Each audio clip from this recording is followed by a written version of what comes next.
Hey, Dr. C here with you. I want to talk about how to get your thyroid tested properly. This is super important. There's 5 steps to take into account to get accurate, meaningful tests. If you do it the same way each time, it's all going to make so much more sense. You'll have a much easier time to get your health back on track again. Blah, blah, blah. Okay.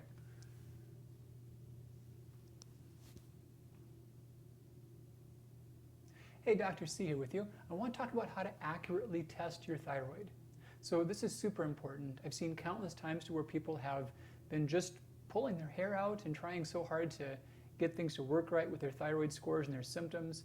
But the main problem is they're just not testing in a way that they'll get good results. So here's 5 steps. If you do these each time, you will make so much better progress towards great health. Step 1 is test first thing in the morning. Thyroid hormones are circadian. They do fluctuate throughout the day. And we know that the morning levels are the most meaningful because that's when your body is asking your thyroid to work. Later in the day, the scores are just different. They're not the same. Step 2 is fasting. So whether you eat or not changes, of course, your blood sugar and your triglycerides, your stomach and your cholesterol. But did you know it also changes your thyroid? It can change the TSH and the free hormones. It may even skew the antibodies. So you want to get your thyroid test done before you've had any food in that morning. Now, water is fine. Coffee actually can throw it off. So have no food after bedtime, like 10 p.m. ideally. No food after 10 p.m. Wake up in the morning, have some water, get your thyroid test done. Afterwards, you can eat and do whatever else. Step 3, do it before you've taken your thyroid medication for the day.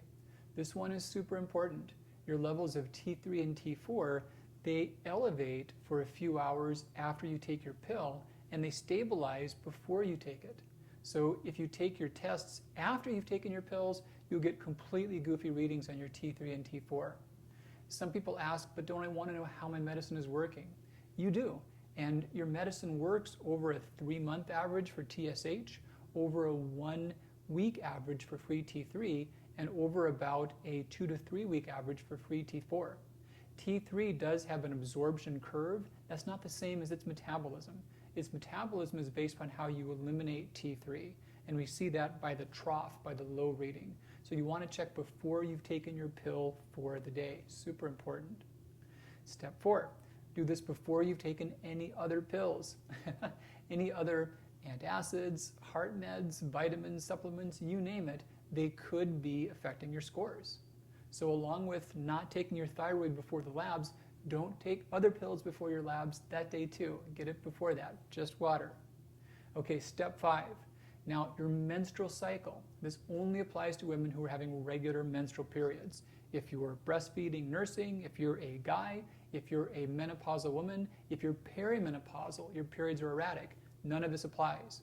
But if you are having regular, predictable menstrual cycles, if you are having cycles but they're not predictable, you can also disregard this. So if your periods are regular, the best time to test is between days 1 through 9 or days 21 through 28.